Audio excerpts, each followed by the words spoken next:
Alrighty then, and welcome back to the Week of Who Would Win. A special one. I've got two today, because one of them is a birthday request from Diego Lorente.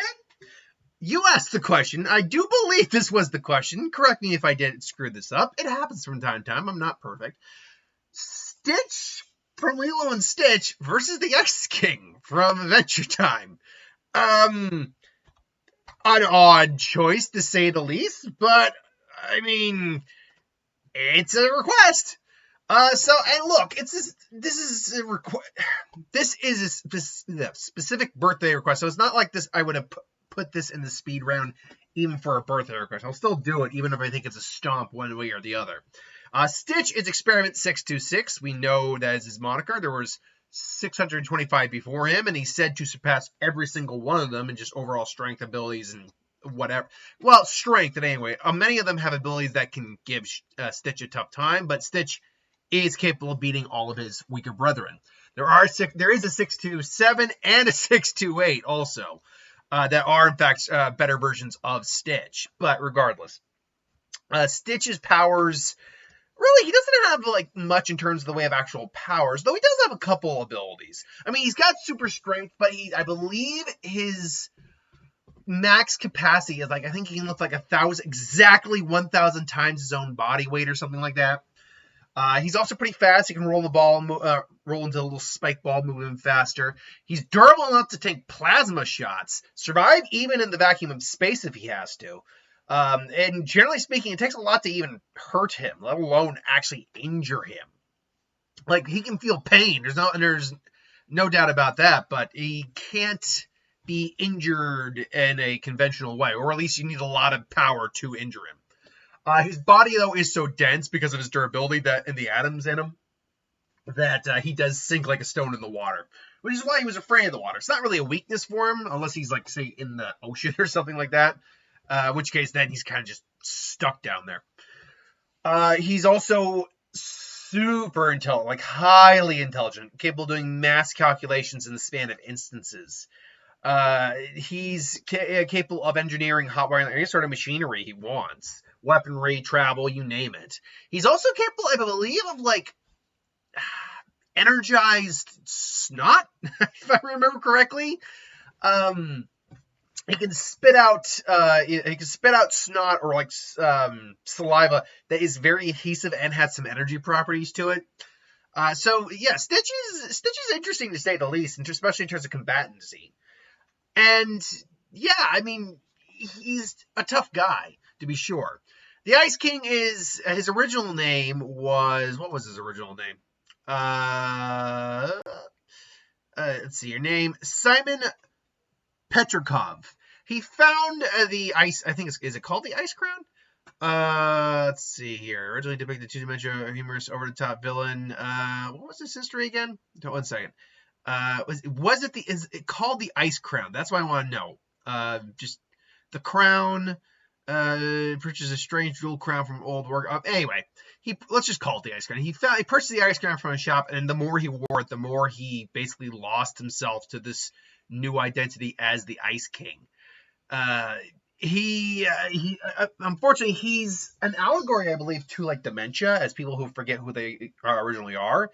And it got to the point eventually where he just never took the crown off, or never stopped being in contact with the crown. I don't know if this is a fact, but let me know. If he were separated from the crown for long enough, would he eventually revert back to Simon? I guess is the question.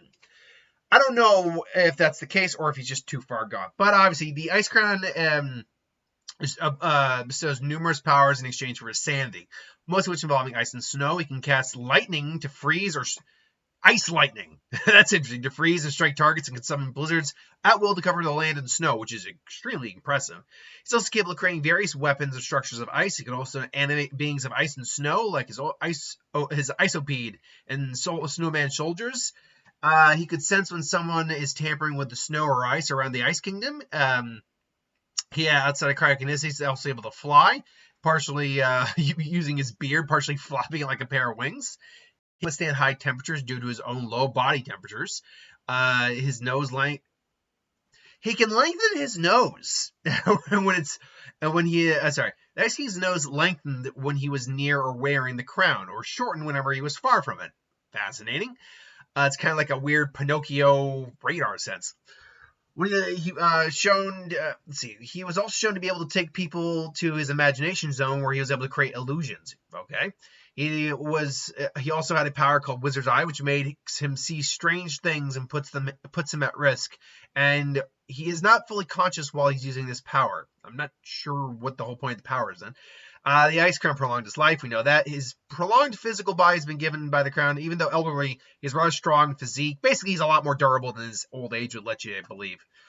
The Ice King is shown to be very skilled at the drums. Not that it matters in a fight. And he also has the Demonic Wishing Eye and the Ghost Pouch. Demonic Wishing Eye's powers are shown in the Rain of Gauntlets when Gunther used it temporarily to conquer the duo. Well, let me see what the Demonic Wishing Eye here does.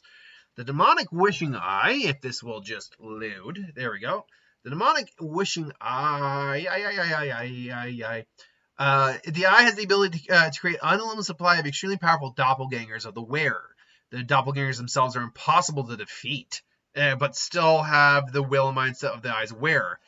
Interesting, to say the least. That's kind of messed up. That's actually really messed up for power purposes.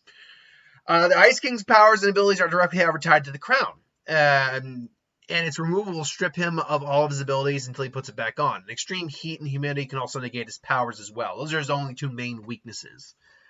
So, in a fight, I'll say this. Until I knew... Whoa, I'm lagging a little bit here. Maybe if I get off the site that's causing me to lag, I'm sure. Anytime you go to one of these wikis, it will do it. For some reason, wikis do not mix well with the OBS.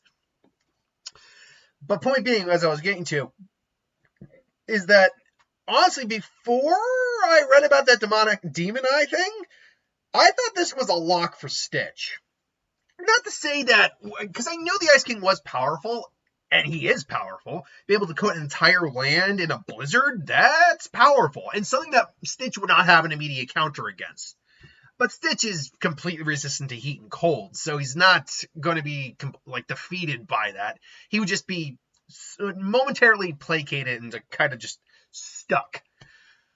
But you add the demon eye in there, multiple invulnerable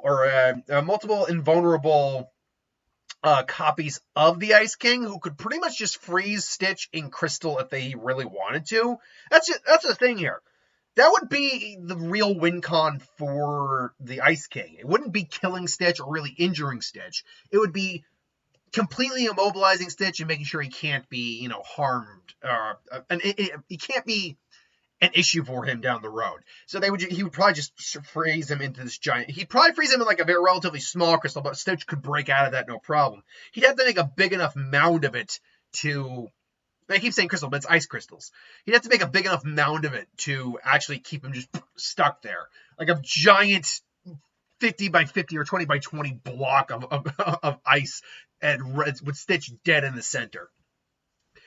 Now again, if Stitch somehow has weaponry on him, it could be a different story. He could just shoot the Ice Crown right off him and he loses all of his powers. But Stitch doesn't normally carry weapons with him, so I don't think that's a fair assessment to do. And Stitch normally is weaponless.